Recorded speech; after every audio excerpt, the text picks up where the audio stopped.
Hello दोस्तों, आप सभी का हमारे YouTube चैनल पर स्वागत है। आज हम इस वीडियो के माध्यम से आप सबको क्लास 9th का जो मैथ का चैप्टर नंबर 1 है, संख्या पद्धति, जिसको अंग्रेजी में बोलते हैं नंबर सिस्टम, इसका जो पहला एक्सरसाइज है और इसका इंट्रोडक्शन आज इस वीडियो में देखेंगे। तो आज आप लोग हमारे साथ बने रहिए इस वीडियो के अंत तक। चलिए शुरू करते हैं। देखिए, आज का जो हमारा चैप्टर है वो क्या है? संख्या पद्धति। संख्या तो सभी लोग जानते होंगे कि संख्या होती क्या है। जैसे 1 2 3 4 5 6 7 8, ये सब क्या है? संख्याएं हैं।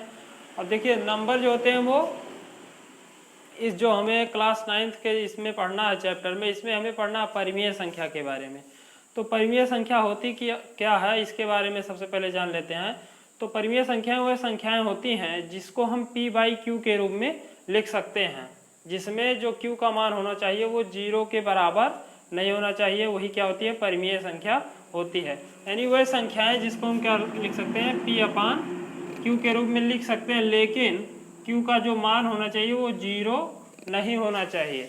0 के अलावा कुछ भी हो सकता है, 1 2 3 4 5 6 7 8 कुछ भी हो सकता है, लेकिन 0 नहीं हो सकता।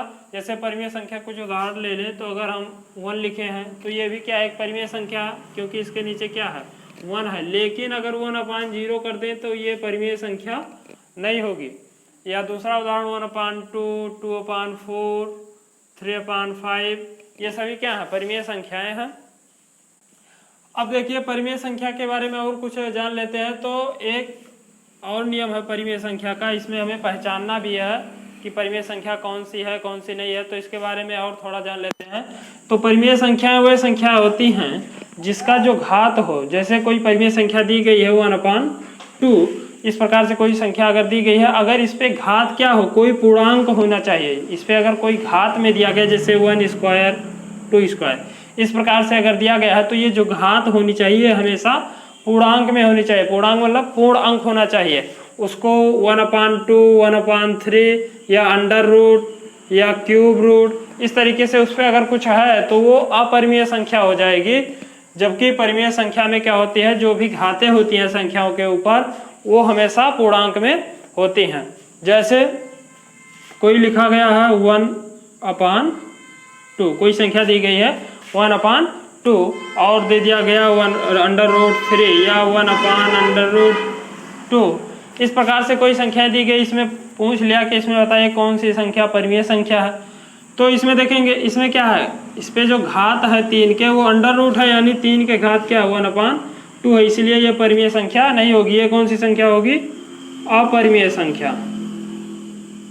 ये कौन सी संख्या होगी? अपरिमेय संख्या। या 1/2 है, तो इस पे भी देखेंगे तो घात जो है वो क्या है? 1/2 है, इसीलिए ये भी क्या होगी? अपरिमेय संख्या होगी। जबकि 1/2 इस पर अगर देखेंगे तो इस पे भी घात 1 है और इस पे भी घात 1 है, जो कि क्या है? एक पूर्णांक है। अतः ये क्या है? एक परिमेय संख्या है। अब अगला जो है वो क्या है, देखते हैं। अगला है हमारा अपरिमेय संख्या। क्या है? अपरिमेय संख्या। इस अंग्रेजी होगी इर्रेशनल नंबर।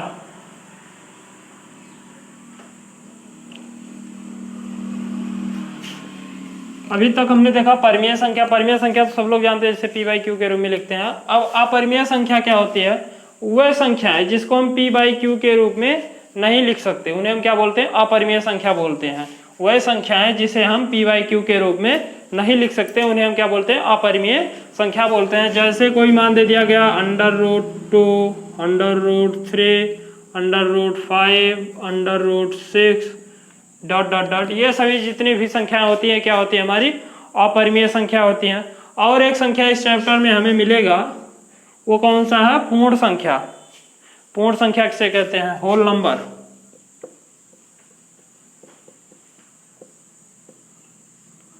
Whole number. पूर्ण संख्या क्या होती है? तो 0 से लेकर अनंत तक की जितनी भी संख्याएं, वो क्या हमारी पूर्ण संख्याएं हैं। 0 से लेकर 0 1 2 ... इनफाइनाइट, अनंत तक की जितनी भी संख्याएं, वो सभी क्या होती है? हमारी पूर्ण संख्याएं होती हैं। तो ये कुछ थे बेसिक इस चैप्टर के बारे में, जो कि अभी इन सब संख्याओं को हम क्या करेंगे एक्सरसाइज में यूज करना होगा। और एक संख्या है इसमें वास्तविक संख्या क्या होती है उसको भी जान लेते हैं, रियल नंबर।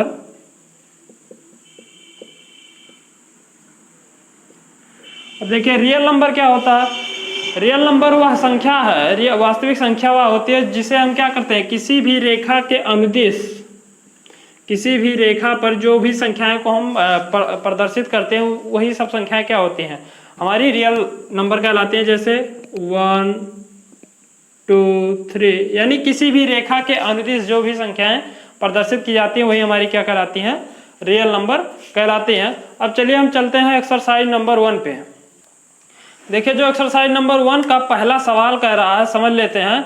इसमें कुछ है नहीं लेकिन आप लोगों को बता दे रहे हैं कैसे क्या करना। देखिए क्या है कि क्या शून्य एक परिमेय संख्या, पहला क्वेश्चन क्या कह रहा है कि क्या शून्य एक परिमेय संख्या है। क्या आप इसे p/q के रूप में लिख सकते हैं, जहां p और q क्या होने चाहिए, पूर्णांक होने चाहिए, और q जो है वो 0 के बराबर नहीं होना चाहिए। ये हमारा क्वेश्चन है। तो 0 क्या है, 0 एक परिमेय संख्या है, क्योंकि हम इसे p/q के रूप में लिख सकते हैं। यहाँ पे क्या लिखेंगे, हाँ 0 एक परिमेय संख्या है, क्योंकि इसे हम p/q के रूप में लिख सकते हैं। जैसे एग्जांपल के लिए जान लेते हैं, जैसे 0.1 कर दीजिए, 0.2 कर दीजिए, 0.3 कर दीजिए, 0.4 कर दीजिए, 0.5 कर दीजिए, 0.6 कर दीजिए, इस तरीके से डॉट डॉट डॉट तक। यानी देखिए परिमेय संख्या की परिभाषा क्या कहती है, परिमेय संख्या का जो हमारा परिभाषा वो यही कहता है कि वह संख्या जिसको हम p/q के रूप में लिख सकते हैं, लेकिन जो q का मान होना चाहिए ये 0 के बराबर नहीं होना चाहिए। q का मान हमारा 0 नहीं होना चाहिए, अगर ऊपर 0 है तो वो परिमेय संख्या कहलाएगी। अब चलिए दूसरा सवाल देखते हैं कि दूसरा सवाल क्या कह रहा है। देखिए दूसरा सवाल हमारा क्या कह रहा है, इसको समझ लेते हैं, बहुत ही आसान है। क्या है, 3 और 4 के बीच में 6 परिमेय संख्याएं ज्ञात कीजिए।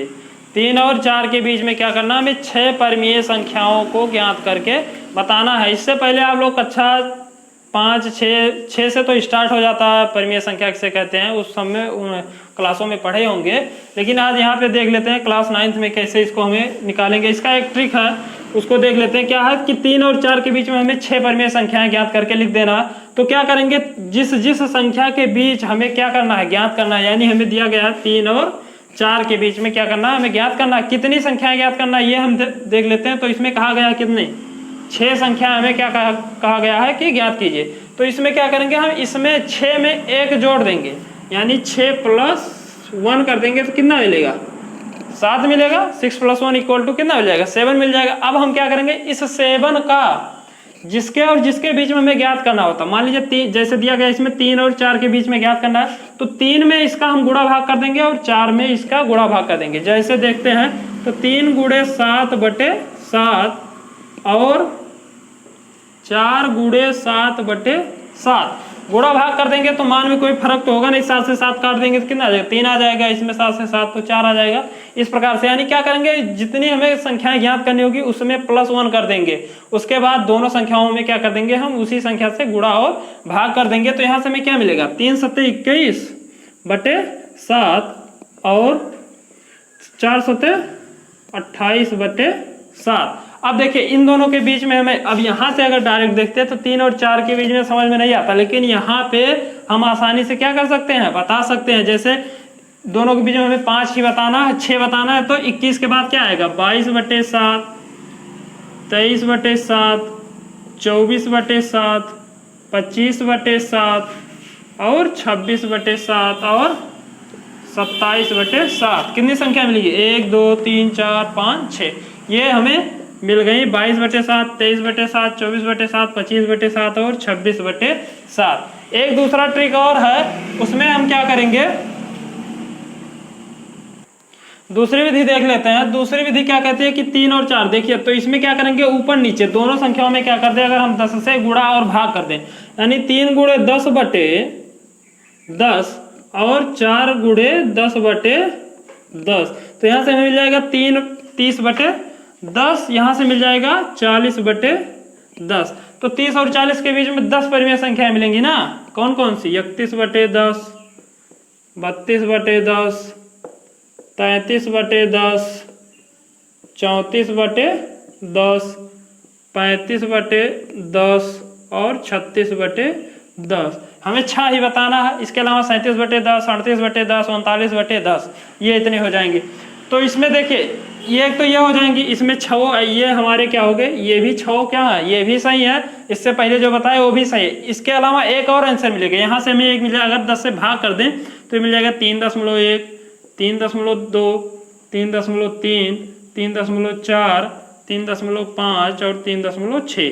ये भी हमारा आंसर सही है। यानी एक ही सवाल के इतने सारे ट्रिक हैं, इन सब के द्वारा हम कोई भी हमारा जो सबसे आसान है वो पहला ही है कि उसमें जितना निकालना उसमें +1 कर दें, उसके बाद हम गुणा भाग कर दें, वहां से हमें क्लियर मिल जाएगा। उसके अलावा ये सब भी ट्रिक हैं। तो चलिए अगला सवाल देखते हैं। अगला सवाल देखिए क्या कह रहा है। अगला सवाल हमारा है कि 3/5 और 4/5 के बीच में 5 परिमेय संख्याएं ज्ञात कीजिए। क्या कह रहा है कि 3/5 और 4/5 इन दोनों के बीच में हमें 5 परिमेय संख्याएं बतानी है। तो पहला हमने जो ट्रिक बताया था वो क्या है कि हमें जितनी संख्याएं बतानी हो उसमें हम क्या कर दें, 1 जोड़ दें और उसी से उन दोनों संख्याओं में क्या कर दें, गुणा और भाग कर दें। जैसे हमें 5 इसमें बतानी है तो 5 में अगर हम 1 जोड़ेंगे तो कितना हो जाएगा, 6 हो जाएगा। इसी 6 से क्या करेंगे, हम इसमें भी गुणा भाग कर देंगे और इसमें भी गुणा भाग कर देंगे। इसमें गुणा भाग करेंगे तो 3/5 गुणे 6/6 गुणा भाग दोनों करना है, और 4/5 गुणे 6/6 गुणा करेंगे तो 6 3 कितना हो जाएगा, 18/30 और यहाँ 4 छक 24/5 30। अब देखिए हमें 6 बताना है तो 18 और 24 के बीच में कितनी परिमेय संख्या आएंगी। एक हो गया हमारा 19/30, दूसरा हो गया हमारा 20/30, तीसरा हो गया हमारा 21/30, चौथा हो गया हमारा 22/30 और पांचवा हो गया हमारा 23/30। ये सब क्या हो गई, हमारी परिमेय संख्याएं हो गई और यही क्या हमारा आंसर है। चलिए अगले सवाल पर चलते हैं। अब देखिए अगला सवाल हमारा क्या कह रहा है। इसमें क्या है कि नीचे दिए गए कथन सत्य हैं या असत्य, कारण के साथ उत्तर दीजिए। मतलब हमें कुछ लाइनें दी गई हैं, कुछ कथन कहे गए हैं, कुछ वाक्य दिए गए हैं, इसको हमें बताना है कि ये सही हैं या गलत हैं। तो पहला वाक्य हमारा क्या कह रहा है, इसमें देखते हैं कि प्रत्येक प्राकृतिक संख्या क्या है, एक पूर्ण संख्या होती है। प्राकृतिक संख्याएं क्या कहा गया है इसमें कि वह क्या होती है, एक पूर्ण संख्या होती है।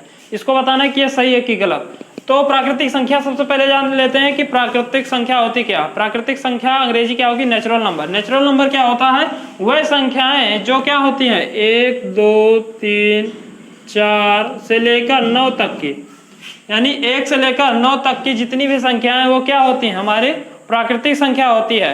तो ये सभी संख्याएं क्या है, पूर्ण संख्या हैं। ये सभी संख्याएं अगर देखेंगे तो ये क्या भैया पूर्ण संख्या हैं। इसलिए पहला वाक्य हमारा क्या है, सही है। कारण में क्या लिखेंगे कि प्रत्येक जो प्राकृतिक संख्या होती है वो क्या होती है, एक पूर्ण संख्या होती है। दूसरा हमारा क्या कह रहा है कि प्रत्येक पूर्णांक एक पूर्ण संख्या होती है।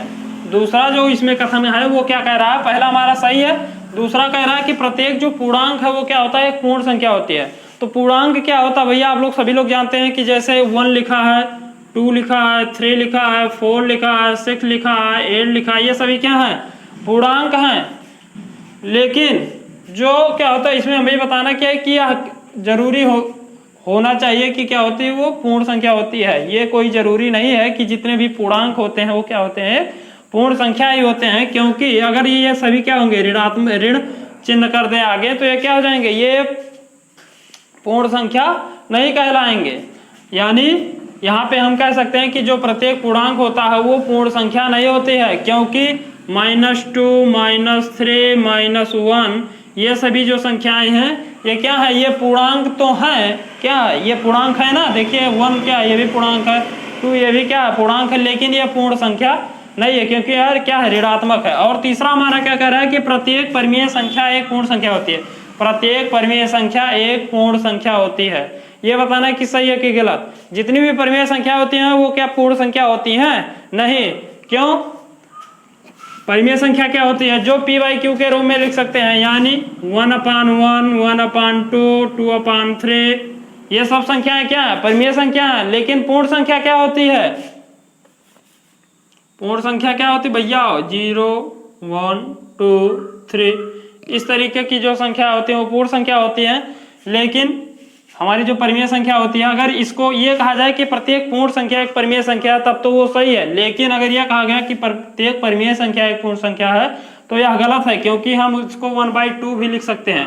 अगर 1/2 कर देंगे तो क्या हो जाएगा, ये पूर्ण संख्या थोड़ा हो जाएगी। इसको भाग करेंगे तो कितना आ जाएगा 0.5, तो 0.5 क्या है, पूर्ण संख्या नहीं है। या इसमें कर दें 2/3 कर दें तो इसमें ये भी क्या हो गया, ये परिमेय संख्या है लेकिन ये क्या है, पूर्ण संख्या नहीं है, क्योंकि इससे इसमें भाग करेंगे तो कितना आएगा 0.66 समथिंग ऐसे आएगा। तो उम्मीद करते हैं आपको ये वीडियो अच्छे से समझ में आया होगा। अब मिलते हैं अगले वीडियो में। अगर वीडियो अच्छी लगी हो तो सब्सक्राइब कीजिए, चैनल को लाइक कीजिए। धन्यवाद।